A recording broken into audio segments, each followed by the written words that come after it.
इस वीडियो में मैं आपसे बात करने जा रहा हूं, जैसा कि आप सभी को मालूम है आरएसएसबी बोर्ड द्वारा 4th ग्रेड एग्जाम का रिजल्ट जारी हो चुका है। कट ऑफ की पीडीएफ आपको हमारे टेलीग्राम चैनल पर देखने को मिलेगी, जिसका लिंक नीचे डिस्क्रिप्शन में दे रखा है।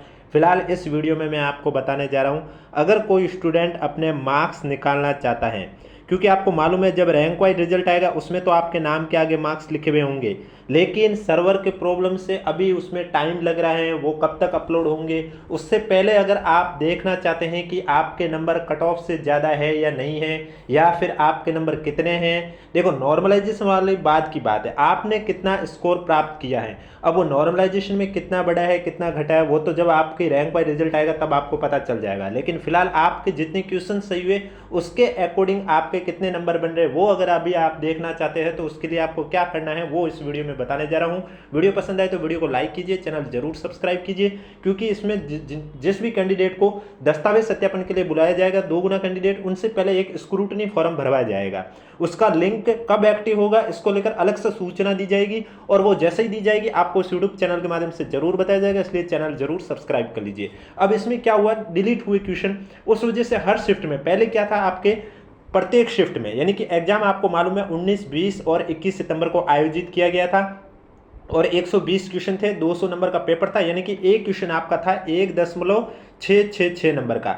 लेकिन अब जो क्वेश्चन डिलीट हुए इस वजह से कुछ शिफ्ट में ये एक क्वेश्चन इससे ज़्यादा नंबर का हो गया, तो कुछ शिफ्ट में कम नंबर का हो गया। तो वो हर शिफ्ट में कितने नंबर का हुआ पहले वो मैं आपको वो बताऊंगा, और उसके बाद आपको कैसे अपने मार्क्स निकालने हैं उसके बारे में बताने जा रहा हूँ। इसलिए वीडियो को बिना स्किप किए कंप्लीट देखें। वीडियो पसंद आ रहा है तो एक बार वीडियो को लाइक कर लीजिए, चैनल सब्सक्राइब कर लीजिए। रिजल्ट की पीडीएफ आपको हमारे टेलीग्राम चैनल पर देखने को मिलेगी, जिसका लिंक नीचे डिस्क्रिप्शन में दे रखा है। तो जैसा कि आप सभी को मालूम है आरएसएसबी बोर्ड द्वारा टोटल 6 शिफ्ट में ये एग्जाम आयोजित हुआ और इसमें नॉर्मलाइजेशन भी हुआ, लेकिन आपने रो स्कोर कितना प्राप्त किया वो आपको कैसे चेक करना है। अब जैसे पहले तो मैं आपको शिफ्ट वाइज बताता हूं, हर शिफ्ट में यानी कि पहली शिफ्ट वालों का एक क्वेश्चन कितने नंबर का है, दूसरी शिफ्ट वालों का कितने नंबर का, वो क्योंकि जो क्वेश्चन डिलीट हुए हैं उसके नंबर बाकी के क्वेश्चन के साथ बराबर रूप से बांट दिए गए।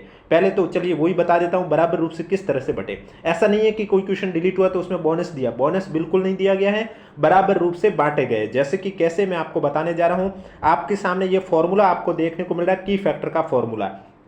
इसी फॉर्मूले से आपके जो डिलीट क्वेश्चन होते हैं वो बाकी के क्वेश्चन के साथ बराबर रूप से बांटे जाते हैं।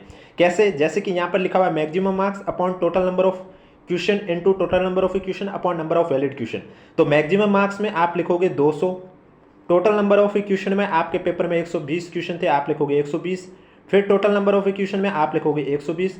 अब नंबर ऑफ वैलिड क्वेश्चन यानी कि 120 में से कितने क्वेश्चन डिलीट हुए वो हटा देना, और पीछे बचे क्वेश्चन है वो आपके वैलिड क्वेश्चन होंगे। जैसे कि मैंने मान लिया कि 2 क्वेश्चन डिलीट हुए तो मैंने लिख लिया 118, तो जब मैं इसको सॉल्व करूंगा तो वैल्यू आ जाएगी 1.694, और जबकि एग्जाम से पहले एक क्वेश्चन कितने नंबर का था, 1.6666 का। तो जिस शिफ्ट में 2 क्वेश्चन डिलीट हुए अब वहां एक क्वेश्चन है वो 1.694 नंबर का हो गया। तो पहले तो मैं आपको शिफ्ट वाइज बताने जा रहा हूं एक क्वेश्चन कितने नंबर का है, और उसके बाद बताने जा रहा हूं कि आपको मार्क्स कैसे निकालना है। और कोई डाउट है तो नीचे कमेंट बॉक्स में पूछिए, और वीडियो पसंद आ रहा है तो एक बार वीडियो को लाइक कर लीजिए। बाकी जब डिटेल में आपकी पीडीएफ आएगी, पीडीएफ सभी कैंडिडेट की आएगी, जिसने भी एग्जाम दिया उन सभी कैंडिडेट की डिटेल आएगी, तो उनके आपके नाम के आगे नंबर लिखे हुए होंगे, और वो नंबर भी लिखे होंगे, रो स्कोर भी लिखे होंगे और नॉर्मलाइजेशन स्कोर दोनों लिखे होंगे कि भाई नॉर्मलाइजेशन में आपके कितने नंबर बढ़े या घटे हैं और आपने कितना प्राप्त किया, वो दोनों लिखे होंगे। लेकिन फिलहाल अगर आप अभी उतावले हो रहे हो कि मार्क्स कैसे देखें, मार्क्स कैसे निकालें, तो आपको इस तरह से निकालना है। जैसे कि शिफ्ट फर्स्ट में जिसका भी एग्जाम था यानी कि 19 सितंबर को, क्योंकि पेपर आपको मालूम है 19, 20, 21 तारीख को आयोजित किया गया था, ये लिखा हुआ पड़ा 19, 20 और 21 को 6 पारियों में हुआ था। तो 19 सितंबर को मॉर्निंग शिफ्ट में जिनका भी पेपर था उनके 2 क्वेश्चन डिलीट हुए, यानी कि 120 में से 2 क्वेश्चन डिलीट हुए, 118 क्वेश्चन अब उनके वैलिड है। 2 क्वेश्चन डिलीट हुए यानी कि पहले जो एक क्वेश्चन 1.666 नंबर का था, अब इन शिफ्ट के स्टूडेंट का एक क्वेश्चन 1.694 नंबर का है। इसी तरह सेकंड शिफ्ट यानी कि 19 तारीख को इवनिंग शिफ्ट में जिनका पेपर था उनका एक क्वेश्चन डिलीट हुआ। अब इनका एक क्वेश्चन डिलीट हुआ, इसका मतलब 119 क्वेश्चन है वो वैलिड है। तो इनका जो एक क्वेश्चन है वो 1.680 नंबर का है। अब दशमलव में फर्क आया है क्योंकि पहली शिफ्ट वालों का 1.694 था और इनका 1.680 का है।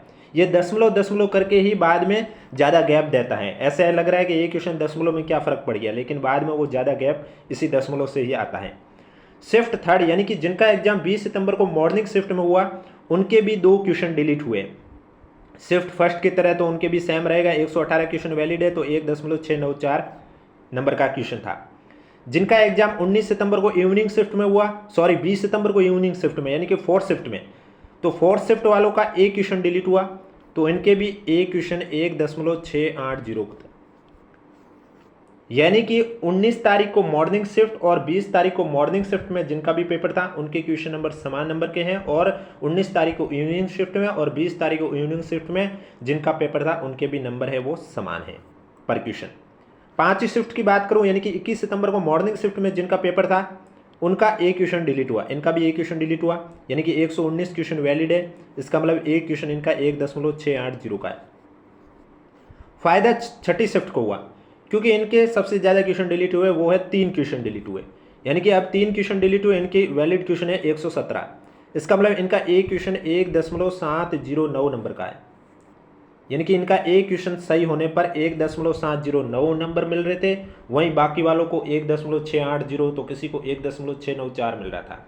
अब एक क्वेश्चन के पीछे आपको दशमलव का ज़्यादा अंतर नहीं लग रहा है, लेकिन जब ये ज़्यादा आंकड़ा पार कर लेता है तब आपको इसमें बहुत सारा गैप देखने को मिलता है। तो उम्मीद करता हूँ आप समझ गए होंगे कि किस तरह से क्वेश्चन जो डिलीट हुए वो बाकी के 7 नंबर बांटे गए। अब आपको अपने मार्क्स कैसे चेक करने, उसके लिए आपको क्या करना होगा, आपको यहाँ पर एक फॉर्मूला भी दे रखा है, बोर्ड द्वारा निकाला गया है कि इसी फॉर्मूले से आपके मार्क्स निकाले गए। आप देख सकते हैं 1 नंबर पॉइंट में लिखा हुआ है कि सभी स्टूडेंट के प्राप्तांकों का आकलन बोर्ड द्वारा अनुमोदित निम्न सूत्र से किया गया। फॉर्मूला है RQ into KF minus WQ into KF upon 3 minus maximum marks into not attempt question upon total number of question into 3।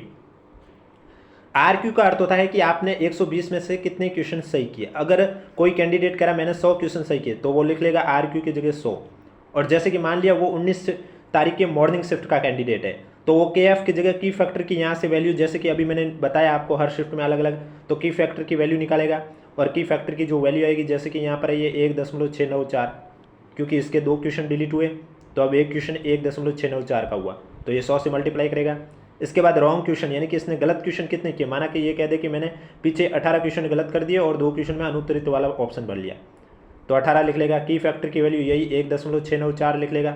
इसी तरह आपके भी जो की फैक्टर की वैल्यू आएगी वो लिखना है, और अपॉन में 3, क्योंकि नेगेटिव 1 दिया ये। और अगर आपको लगता है कि आपने ऐसा कोई क्वेश्चन है जिसमें गोला नहीं भरा, उस कंडीशन पर क्वेश्चन आपका 1 तिहाई नंबर कटेगा, और आपको लगता नहीं मैं 120 के 120 क्वेश्चन में गोले भर के आया, तो ये पार्ट आप सॉल्व नहीं करोगे, बस इतना ही सॉल्व करोगे तो आपको अपना रो स्कोर पता चल जाएगा।